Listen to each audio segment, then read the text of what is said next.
vamos a dar inicio al caso clínico. Por favor, le cedo la palabra a la doctora Daniela Choque. Muy buenas tardes. Vamos a iniciar con el Ateneo de Pediatría. En este caso vamos a presentar un paciente con diagnóstico de síndrome inflamatorio multisistémico asociado a COVID-19. Bien, se trata de un lactante menor de 11 meses de edad, de sexo masculino, procedente de Cochabamba, que ingresa con un peso de 12 kilogramos y una talla de 75 centímetros. Dentro de los antecedentes perinatales, se trata de un paciente de la cuarta gestación que nació de pretérmino de 36 semanas. Dentro del desarrollo psicomotor más importantes, se sentó a los 7 meses de edad, empezó a gatear a los 8 meses y caminó con ayuda a los 10 meses. Dentro de los antecedentes personales más relevantes, el paciente que ingresó fue hospitalizado por taquimia transitoria fue hospitalizado de recién nacido por taquimia transitoria del recién nacido e ictericia neonatal durante 6 días. En todos los antecedentes patológicos, un paciente que ingresó inicialmente con un diagnóstico de traumatismo craneoencefálico, además de una neumonía por broncoaspiración e infección por SARS-CoV-2. En fecha 4 de julio del 2022, paciente pasa a salas de terapia intensiva con un cuadro clínico de un paciente en mal estado general, con una mala mecánica ventilatoria, taquipnea, uso de musculatura accesoria y requerimiento de oxígeno. Además de que el paciente se encontraba hemodinámicamente con una taquicardia sostenida, con una presión arterial que se encontraba limítrofe para la edad, con sus pulsos débiles, y un llenado capilar mayor a 3 segundos, una mala tolerancia enteral, un abdomen distendido, globoso, además de que presentaba datos de sobrecarga hídrica con una micción escasa y picos febriles persistentes que se reportaban. Al examen físico, con una palidez generalizada, se podía observar lesiones eritematosas planas, poco delimitadas a nivel de tórax anterior, hombro y región periumbilical. Dentro de la parte respiratoria, a nivel pulmonar, se podían auscultar estertores crepitantes bilaterales diseminados. Y a nivel cardíaco, los ruidos cardíacos se encontraban normofonéticos, taquicárdicos, con pulsos débiles y un llenado capilar prolongado. A nivel abdominal, un abdomen distendido con una hepatomegalia de 6 centímetros por debajo del reborde costal y un edema bipalpebral en extremidades con fobia a una cruz. Dentro de los laboratorios solicitados, lo que más llamaba la atención era los glóbulos rojos que se encontraban de 2.530.000 y una hemoglobina de 6.8 y callados 7%. Además de que se podía observar una elevación de la GOT y la albúmina, ¿no? Y las proteínas, como se pueden observar, estaban alteradas. Además que estaban elevadas las lactantes de fase aguda, el BES, el PCR. Dentro de la radiografía se podía observar un aumento de la trama broncovascular con un infiltrado micronodular, predominio de campo pulmonar derecho. Y se realizó un electrocardiograma en el cual se observaba una taquicardia sinusal, además de un hemibloqueo fascicular posterior, donde era sugerente de un proceso isquémico, una lesión miocárdica en ese entonces. Al mismo tiempo se realizó un ecocardiograma, el mismo reportaba una insuficiencia tricuspidia leve, una insuficiencia mitral leve, una disfunción sistólica ventricular izquierda con una fracción de eyección de 53% y una disfunción diastólica biventricular tipo 1 y un reforzamiento pericárdico global. La ecografía abdominal se podía observar un hígado aumentado de volumen de forma difusa, con un borde inferior que llegaba hasta fosa ilíaca derecha, y como conclusión demostraba una hepatomegalia grave. El diagnóstico de ingreso a salas de terapia intensiva fue una disfunción miocárdica, un PIN, síndrome inflamatorio multisistémico pediátrico interrogado, un síndrome de activación macrofágica interrogado, una encefalopatía severa difusa, traumatismo cráneoencefálico como antecedente por el cual había ingresado este paciente inicialmente, y una anemia severa, vacunas completas y un estado nutricional no valorable en ese entonces por el estado de hiperhidratación que presentaba en ese entonces el paciente. Siguiente, por favor. La conducta que se realizó fue la optimización de la oxinoterapia, de inicio nutrición parenteral parcial con un soporte además hemodinámico con milrinona, y se realizó una transfusión de concentrado de glóbulos rojos a 20 ml kilogramo peso por la anemia severa que presentaba el paciente. Además, se inició diuréticos con furosemida en una infusión continua, una dosis de 0,1 miligramos kilogramo hora. Se solicitó, además, ampliar los estudios complementarios para poder determinar un diagnóstico. Y se solicitó la valoración correspondiente por infectología. Dentro de los laboratorios complementarios que se solicitó, solicitó un dímero de una ferritina y una quimioluminiscencia para SARS-CoV-2. El mismo se portaba una infección pasada, ¿no? Pero tenía infección por SARS-CoV-2. Durante su hospitalización se realizó, siguiente por favor, una valoración por inmunología y hematología, en el cual al presentar ya un diagnóstico como síndrome inflamatorio multisistémico asociado a SARS-CoV-2, se inició inmunoglobulina a 2 miligramos kilogramo dosis, y además de corticoides sistémicos con metilprednisolona a 25 miligramos kilogramo dosis. Siguiente.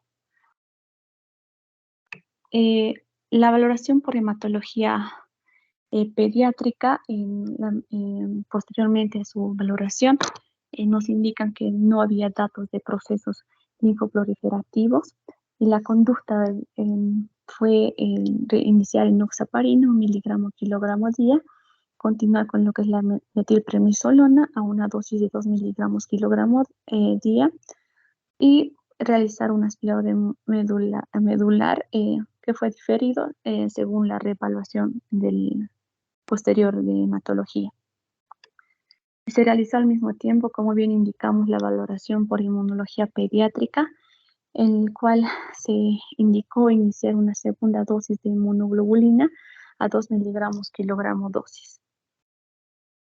La evolución, siguiente por favor. Dentro de la evolución del paciente en el aspecto respiratorio, este fue presentando una evolución favorable clínica y laboratorial, con una mejoría de la mecánica ventilatoria progresiva, hasta que se logró el despegue del oxígeno, logrando saturaciones óptimas y además una mecánica ventilatoria adecuada. Se fue destetando el oxígeno hasta retirarlo por completo, logrando saturaciones mayor al 90%.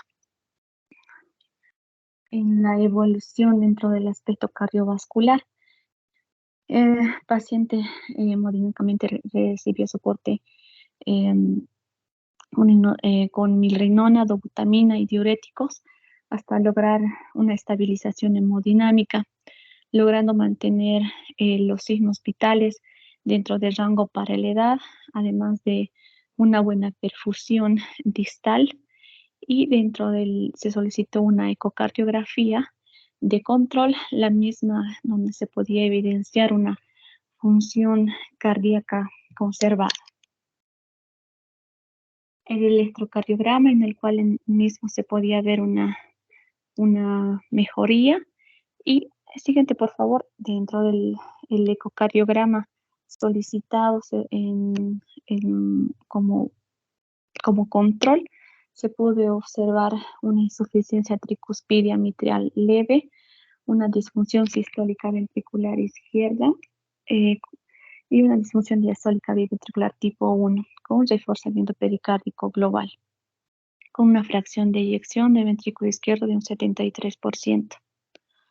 La parte hematológica, el paciente, como habíamos indicado a un inicio, pues presentaba una anemia severa, por lo que se recibió una transfusión de concentrado de glóbulos rojos con mejoría clínica y laboratorial con los laboratorios de control que se realizó posteriormente. Recibió heparina de bajo peso molecular con mejoría progresiva de los marcadores protrombóticos que en un principio estaban elevados.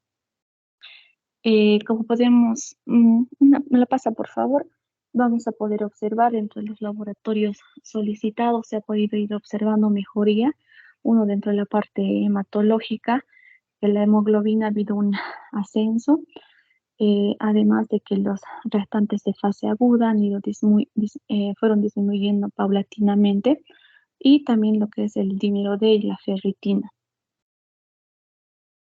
Dentro de la evolución gastrointestinal, se brindó un aporte nutricional mixta, que inicialmente se había comenzado con nutrición parenteral y se fue optimizando la parte enteral de manera paulatina.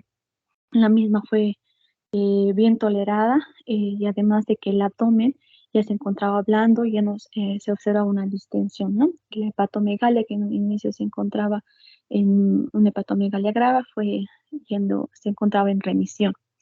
Al mismo tiempo, dentro de los laboratorios, la parte hepática, se puede observar una disminución de los mismos, y también en la parte del colesterol y triglicéridos. Como podemos observar, siguiente por favor, en las radiografías, eh, la inicial, que presentaba una hepatomegalia grave, fue disminuyendo hasta, eh, mm, hasta presentar una normalización de la misma. Dentro del aspecto genitourinario, como bien había indicado, recibió estímulo diurético para poder, con lo que se pudo mejorar lo que es la condición hemodinámica, y pudiendo lograr lo que son los balances negativos, que bueno, por los datos de sobrecarga hídrica que inicialmente presentaba el paciente, y además de los datos de hepatomegalia marcada que presentaba. El paciente, al momento pues, de su evolución, ya se encontraba sin edemas, además que dentro de la parte renal, los laboratorios se encontraban dentro de parámetros normales. En la evolución infectológica, fue cediendo los picos febriles posterior a la administración de la inmunoglobulina, que fue mejorando progresivamente con los datos, además de respuesta inflamatoria y restantes de fase aguda, como ya había mostrado y se había indicado, fueron disminuyendo paulatinamente. Dentro de los últimos laboratorios ya de control que se realizó, los glóbulos blancos fueron poniéndose dentro del rango normal, además ya que se ve un hemograma con fórmulas repartidas, y se fueron disminuyendo, ¿no? Lo que son las fases de restante fase aguda, y también los otros laboratorios, además que se solicitó nuevamente una quimiluminiscencia de control de SARS-CoV-2, ¿no? Dentro de la evolución neurológica, como bien había indicado, este paciente inicialmente ingresó con un cuadro de un TEC grave, en el cual el estado neurológico no hubo grandes cambios significativos, pero ya no presentó más datos de eventos convulsivos, recibiendo una medicación establecida por neurología pediátrica. Los diagnósticos de egreso de este paciente fueron el síndrome inflamatorio multisistema pediátrico en tratamiento, una disfunción miocárdica en remisión, una encefalopatía severa difusa, traumatismo craneoencefálico como antecedente, con lo que había ingresado, una anemia hemotransfundida corregida, vacunas completas y sobrepeso. Muy bien, hasta aquí es la presentación del caso clínico. Ahora vamos a hacer una revisión del tema. Para el mismo se han tomado en cuenta artículos actualizados para el diagnóstico y el manejo correspondiente actual que se está realizando respecto a este síndrome. Como bien todos sabemos, la infección por SARS-CoV-2 en pacientes pediátricos ha representado un menor porcentaje de incidencia a nivel global.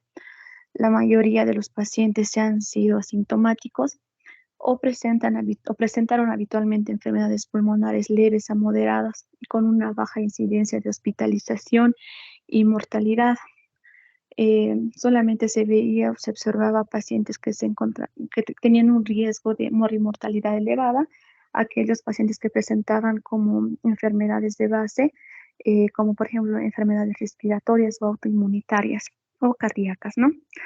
Sin embargo, a principios de año, del 2022 en Europa y en Norteamérica, se fueron reportando casos de niños que requirieron hospitalización y fueron sometidos a cuidados intensivos, que se encontraban aquejados por un cuadro inflamatorio multisistémico. Este cuadro o este síndrome está asociado a COVID-19 que comparte, bueno, características comunes con otros datos de afecciones inflamatorias pediátricas. Entre ellas se encontraban la enfermedad de Kawasaki, el síndrome de shock tóxico por estafilococcemia y estreptococos. Todavía, doctora, por favor, atrás las diapositivas. Bien, como he indicado, estaban asociados a otro tipo de enfermedades inflamatorias, como bien estaba mencionando el síndrome de enfermedad de Kawasaki, la sepsis bacteriana y el síndrome de activación de macrófagos. Se valoraron distintos... siguiente, por favor. Siguiente diapositiva, por favor. Se han ido valorando distintos casos y notas editoriales recientemente reportadas en la literatura. El anterior, por favor, doctora.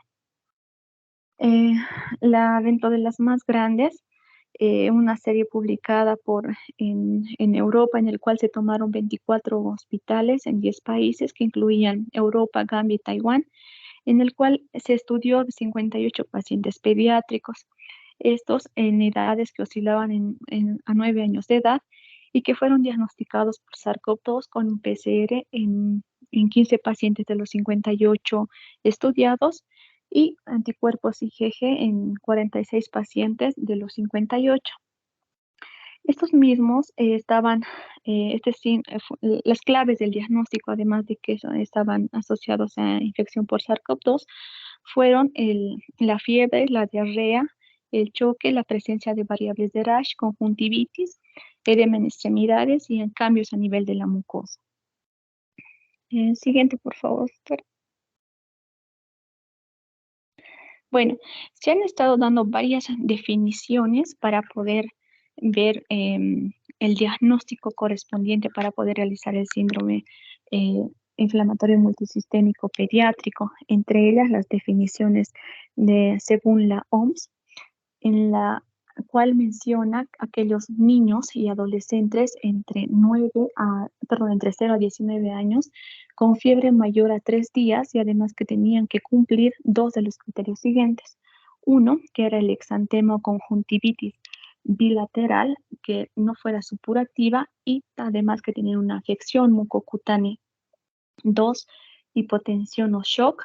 3, una disfunción miocárdica, pericarditis, valvulitis o anomalías coronarias que podrían ser demostradas a través de un ecocardiograma, además de anomalías a nivel de laboratorios. Y 4, una coagulopatía. Y 5, una afección gastrointestinal en la cual se podría observar en mayor prevalencia diarrea, vómitos y dolor abdominal. La fiebre asociada a uno de estos dos criterios. Siguiente, por favor. Y además que tenía que haber una elevación de las restantes de fase aguda como el PCR, la procalcitonina y la velocidad de sedimentación, además de que se demuestre que no tenía otra etiología que presentara el caso, ¿no? Y obviamente lo más importante, que esta evidencia la infección por SARS-CoV-2 mediante PCR, serología o un nexo epidemiológico que se puede encontrar entre las últimas 4 semanas en el paciente. Siguiente, por favor. Otras definiciones importantes, igual que se ha podido observar según el Centro para el Control de Prevención de Enfermedades, el cual dentro de los criterios para poder, dentro del síndrome inflamatorio, son pacientes menores de 21 años con fiebre mayor a 24 horas, además que se evidencie una enfermedad grave que requiera una hospitalización donde se puede observar una afección de 2 o más órganos con signos de respuesta inflamatoria, se excluya otro diagnóstico alternativo y se evidencia la infección por SARS-CoV-2 reciente o actual o contacto en las últimas 4 semanas. Como podemos ver, bueno, los criterios en los que más coinciden y el más prevalente, bueno, va a ser pacientes que van a presentar picos febriles mayor a 24 horas y la infección por SARS-CoV-2.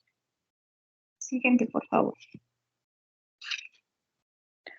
Dentro de los diagnósticos diferenciales para el síndrome multisistémico inflamatorio asociado a SARS-CoV-2 se encuentran una sepsis de causa bacteriana que habría que descartarla mediante estudios, las infecciones víricas, un abdomen agudo, debido a que estos pacientes en su gran mayoría, como ya les voy a adelantar más adelante, están asociados generalmente a cuadros abdominales, entre ellos había mencionado lo que son la diarrea y dolor abdominal y los vómitos.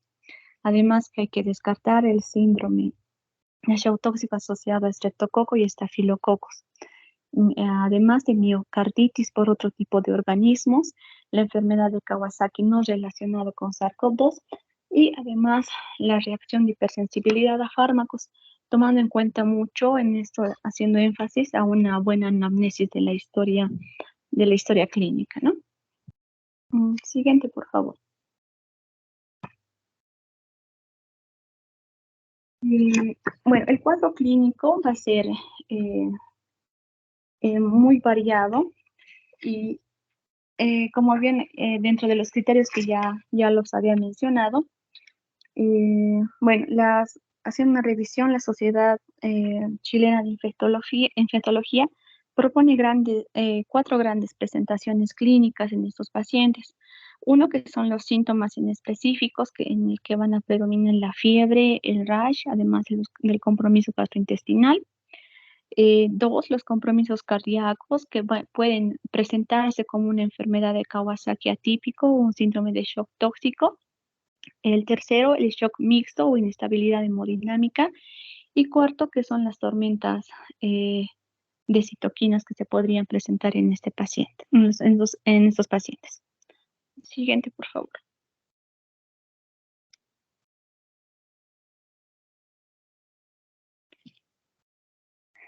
Bien, se ha podido observar que esto, dentro de los datos clínicos observados con una mayor frecuencia, se encuentra la fiebre, que es casi en un 100% de todos los casos.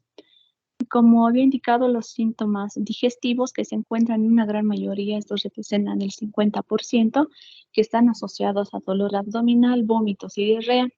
Es por eso que es muy importante realizar o hacer un diagnóstico diferencial con abdomen agudo. Además que está relacionado con el exantema, conjuntivitis no exudativa, alteraciones en la mucosa y en una mayor proporción el edema periférico en extremidades. Estos cuadros pueden evolucionar a cuadros mucho más graves, los cuales están relacionados a shock, taquicardia, hipotensión, hipoperfusión, que se han reportado en la mitad de los casos. Y en menor proporción lo que son los en datos neurológicos, donde se puede observar una cefalea, confusión o datos neurológicos que se presentan solamente el 10 al 20%. Y los síntomas respiratorios al cual están asociados este cuadro, ¿no? Siguiente, por favor.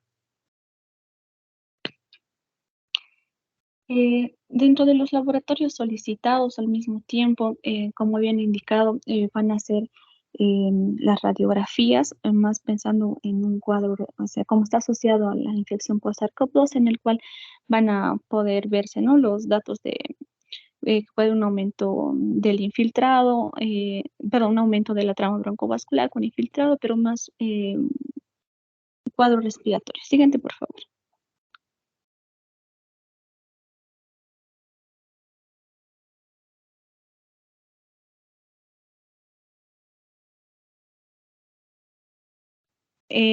Dentro de la ecocardiografía, igual la misma va a ser solicitada, dependiendo estos, bueno, se van a ir solicitando ciertos laboratorios para, dependiendo la evolución del paciente y qué tipo de sintomatología vaya presentando. También está dentro de los criterios, según las recomendaciones de la OMS, puede realizar un ecocardiograma ya que se ve una disfunción a nivel cardíaco que podrían presentar estos pacientes. Siguiente, por favor.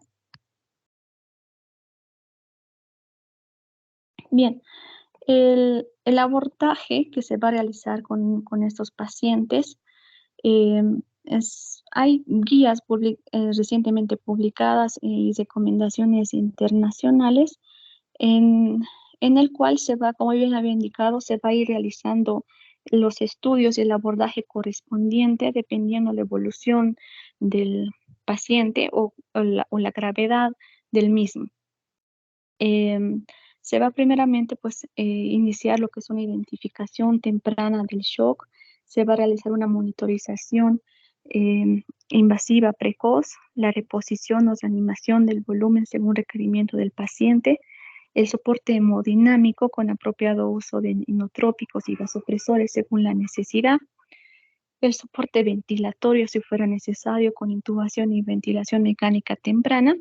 Se va a optimizar el aporte de oxígeno y además de al mismo tiempo minimizar el consumo de oxígeno. Eh,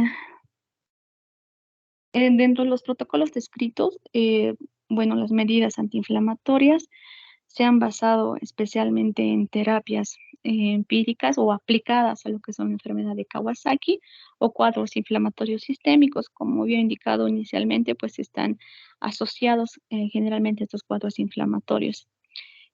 A esto además se han ido incluyendo el uso frecuente de inmunoglobulinas intravenosas y lo que son los esteroides, además de otro tipo de medicamentos antiinflamatorios y el uso de tratamientos anticoagulantes que han presentado una respuesta variable, ¿no? Según la evolución del paciente.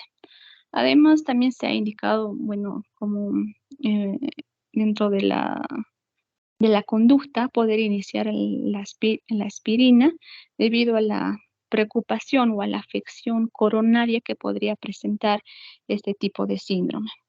Y los antibióticos, bueno, se han ido manejando igual de manera empírica ante la posibilidad de una sepsis bacteriana y estos se van a ir iniciando dependiendo a la epidemiología en el lugar donde se ha diagnosticado esta y al mismo tiempo, mientras se espera también los resultados de cultivos que se van a realizar en estos pacientes. Siguiente, por favor. Perdón, más adelante, la diapositiva anterior.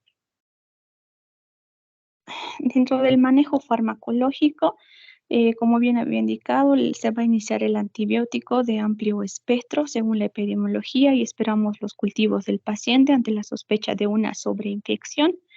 Y además se va a iniciar en aquellos pacientes que se encuentren clínicamente inestables con compromiso hemodinámico el tratamiento con inmunomoduladores.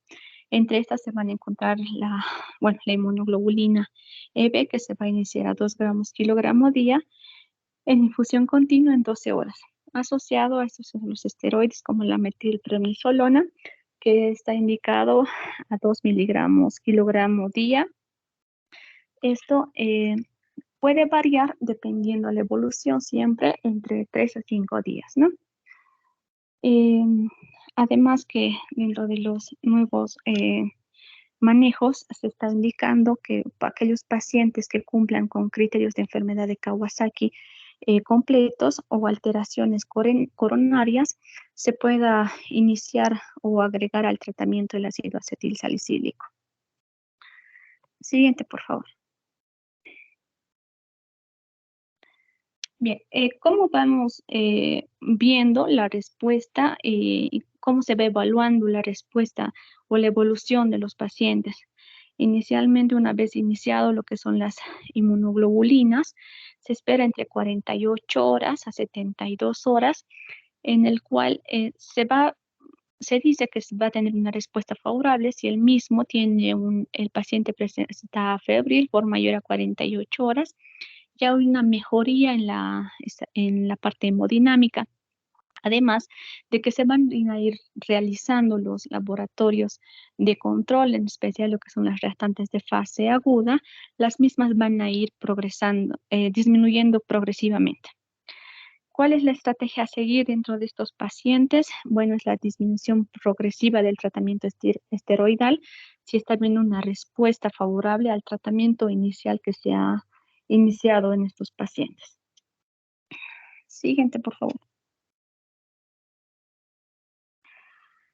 En caso de que el paciente pues no presentara una respuesta dentro de las 24 o 36 horas completada la infusión de la inmunoglobulina, eh, ¿cómo podemos saberlos estos? Debido a la persistencia febril o el cuadro febril que presente el paciente, una evolución tórpida, donde se puede evidenciar shock o un compromiso multisistémico y el paciente se deteriora hemodinámicamente. O una evolución progresiva y sostenida de los parámetros inflamatorios, esto dentro del aspecto laboratorial. ¿Qué se hace si se tiene una mala respuesta? Pues se hace nuevamente una evaluación multidisciplinaria para el tratamiento de un modulador de segunda línea según el fenotipo de cada paciente que ya más adelante voy a explicar mucho mejor. Siguiente, por favor. Bien. En la estrategia que se debe considerar entre las opciones terapéuticas es el manejo multidisciplinario en relación, bueno, a cada característica de cada paciente, ¿no? Y también, además, la disponibilidad farmacológica con lo que se cuenta en el servicio. ¿Qué se debe hacer ante un cuadro en el cual la fiebre persiste y se ve un deterioro hemodinámico en el paciente? Se debe continuar lo que es la segunda infusión de la inmunoglobulina a 2 gramos kilogramo, que es el tratamiento habitual de la enfermedad de Kawasaki en pacientes que no estén asociados a síndrome de COVID-19. Como bien había indicado, el tratamiento inicial de estos pacientes van a estar asociados, como tienen una similitud con cuadros inflamatorios, pues se van a seguir los tratamientos respecto a esto, ¿no? Como una segunda opción es permanecer igual con la infusión de la inmunoglobulina más la metil prednisolona, ¿no? Esto se va a hacer vía EB y además que se debe considerar siempre la primera opción como el síndrome inflamatorio sistémico asociado a COVID más una enfermedad de Kawasaki refractaria. Y además, en aquellos lugares donde se cuenta con el infliximab, que es un anticuerpo monoclonal, si es que se cuenta con el servicio y no seguimos ante un cuadro refractario, pues se indica iniciar una infusión única, 5 miligramos kilogramo, esto pasar en 2 horas. Siguiente todavía, doctora. Anterior, por favor. Adelante. Como bien indicado, ante la tercera opción y dependiendo también con lo que se cuente en nuestro servicio o en el medio, se puede utilizar el Infliximab en una infusión única a 5 miligramos kilogramo. Siguiente, por favor.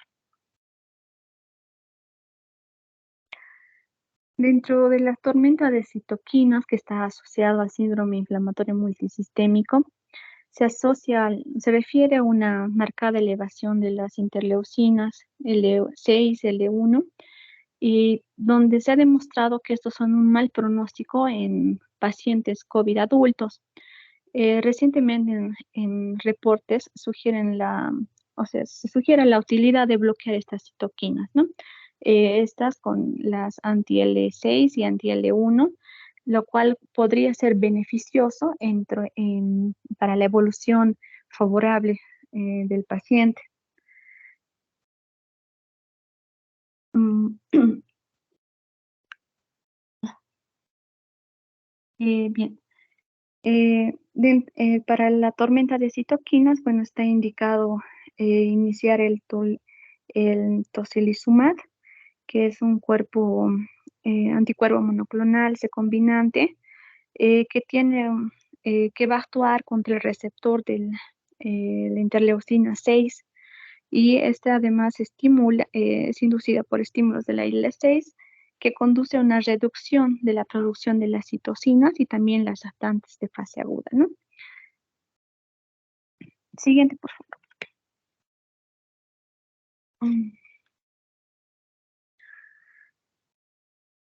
Bien, dentro del seguimiento y pronóstico de estos pacientes, dentro de los criterios de egreso se van a tomar en cuenta aquellos pacientes que van a presentar entre 3 a 4 días, donde se ve una disminución de las restantes de fase aguda, entre ellas el dímero D, la ferritina, además de la disminución eh, consistente de las troponinas, paciente que ya se encuentra hemodinámicamente estable sin requerimiento de oxígeno suplementario por más de 48 horas, además de sin reporte de picos febriles en más de 2 días, y el requerimiento de vasopresores, ¿no? Que por lo menos tendría que estar 2 días sin su aporte para poder realizar el alta correspondiente, un electrocardiograma, el cual tendría que ya estar eh, dentro del rango normal, y se haya iniciado una alimentación,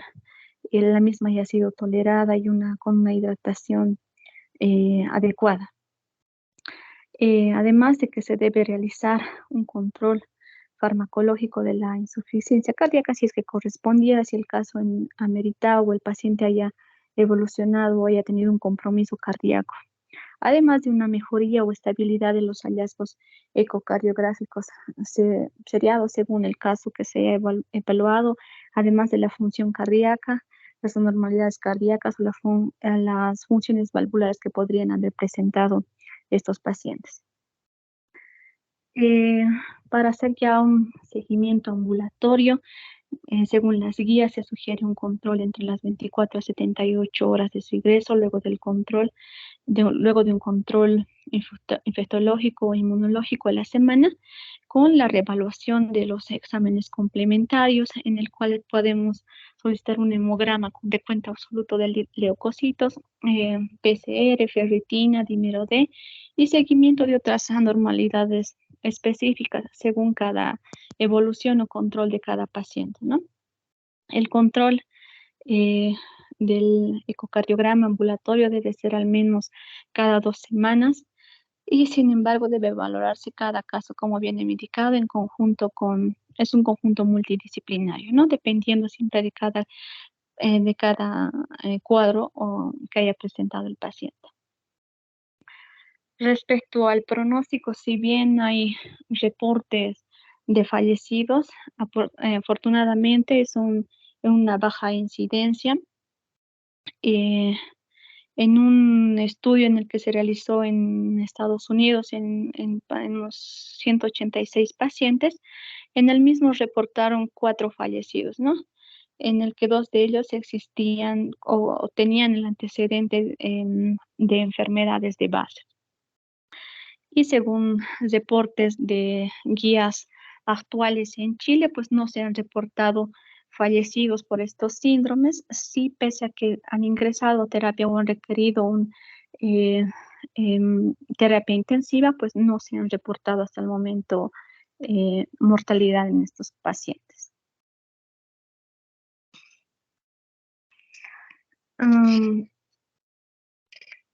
Bueno, eso es el cuadro, la exposición de la actualización del tema.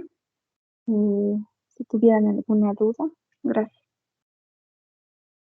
Doctora Daniela, muchísimas gracias. Excelente presentación, muy buena revisión bibliográfica. No sé si tuvieran los asistentes alguna pregunta. Quedamos atentos.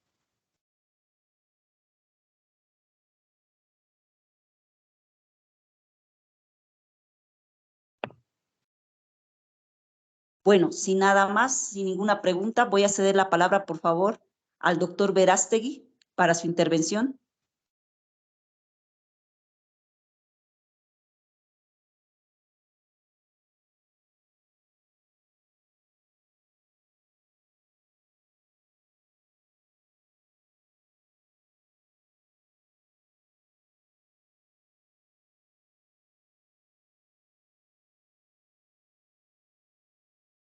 Creo que el doctor Verástegui está teniendo problemas con la conexión, acaba de comunicarme. Bueno, este ha sido un paciente, ¿no? Voy a yo intervenir. Soy la doctora Estrada, de infectología pediátrica, para los que no me Aló, conocen. perdón. ¿Estás Aló. conectado ya? Doctor Verástegui, Ahora sí, entonces, por favor, qué bueno. buenas noches, Vamos, por favor, auditorio, solicitándole perdón. su intervención, por favor, doctor Verástegui. Sí, bueno, felicitaciones a la doctora Daniela, que ha presentado de manera tan amplia tanto el caso clínico como la revisión muy bien desarrollada. Y bueno, a manera de comentario para todo el auditorio virtual que tenemos, hemos tenido la dicha de tener la experiencia de manejar este tipo de pacientes, tener enfrente esta enfermedad, que mucho depende de tener un adecuado manejo y sospecha clínica, cuando en cualquier patología que tenemos, y más aún en una patología nueva que tenemos que ir conociendo, pues el diagnóstico precoz también marca el pronóstico de los pacientes, ¿no? En el caso del paciente que hemos tenido, ha requerido un manejo multidisciplinario, sobre todo con el personal que tenemos en la institución, tanto con la doctora Estrada, terapia intensiva, y hemos requerido valoraciones externas por la ausencia de las especialidades en nuestra institución, pero que han contribuido de manera favorable y positiva. Cabe mencionar que dentro de la explicación que brindó la doctora, pues la persistencia de las alzas térmicas es un dato sumamente importante, alejándonos de los cuadros infecciosos, yendo descartando, pese a que en los protocolos también iniciamos una cobertura antibiótica ante la sospecha de un probable proceso infeccioso, que posteriormente cuando vamos ampliando el abordaje diagnóstico con estudios complementarios, pues se va descartando. En el caso de nuestro paciente, pues hemos tenido un desarrollo óptimo de la patología con una resolución total del cuadro. Y a manera de la revisión que ha presentado la doctora, sí, evidentemente es una baja incidencia no solo del síndrome inflamatorio multisistémico, sino también de la enfermedad del propio SARS-CoV-2. En la parte pediátrica tenemos un porcentaje muy bajo de infecciones relevantes, menos aún de las complicaciones, pacientes críticos, que también hemos podido manejar en el servicio y departamento de terapia intensiva pediátrica. Así que nos sentimos pues con la inquietud de seguir haciendo este tipo de presentaciones, ya que no es un cuadro frecuente, de hecho es el primer caso que hemos tenido en el departamento de pediatría, pero pues con datos y un resultado favorable.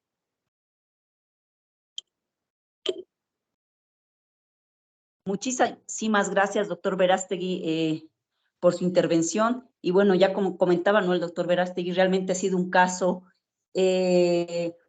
muy difícil, ¿no?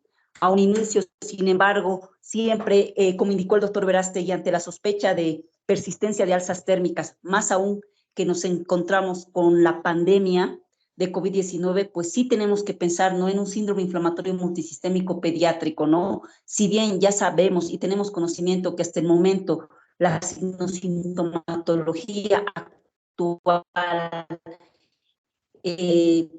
más frecuente del grupo pediátrico va a ser sintomatología que ante la sospecha de lesiones dérmicas, pues también tenemos que pensar en COVID-19 actualmente, ¿no?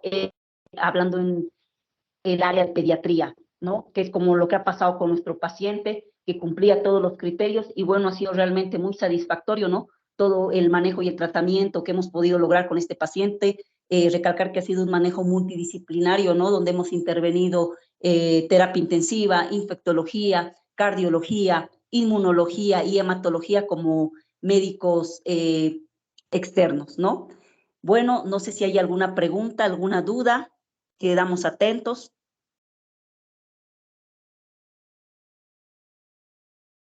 Sin nada más, entonces, primeramente agradecer a la jefatura de enseñanza de nuestro hospital por la invitación y por darnos la oportunidad de presentar este caso clínico. Muchas gracias a todos los participantes, a todos los asistentes. Que tengan buenas noches. Doctora, antes de despedirlos, quisiera dar una felicitación al servicio de pediatría, que lo ha hecho excelente. Cada semana nos están actualizando con temas novedosos. En plenaria hay estudiantes, internos, residentes de pediatría y de otras especialidades, que para nosotros es algo novedoso y algo muy interesante, ¿no? Con el día de hoy cerramos el bloque materno-infantil. Próxima semana iniciamos el bloque quirúrgico. La residencia de cirugía va a hacer su presentación para que podamos actualizarnos cada vez más. Felicidades por el trabajo multidisciplinario que tienen y vienen desarrollando el servicio de pediatría. Y para concluir, tal vez palabras por el doctor Verástegui, el tutor del tema.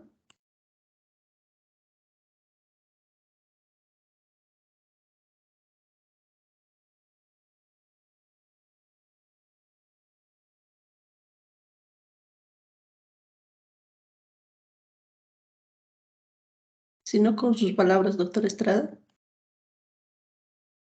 No, una vez más, doctora, agradecerle y felicitarle a usted por la iniciativa, ¿no? De estos ateneos que yo tengo entendido que ya se venían realizando, pero por el problema de la pandemia se tuvo que suspender. Realmente tenemos que continuar, ¿no? Actualizándonos y realmente continuar, yo considero, ¿no? Todos los servicios realmente tenemos que realizar un equipo, un trabajo multidisciplinario para el bien del paciente. Muy buenas noches para todos. Hasta luego, hasta el próximo sábado. Buenas noches, doctores.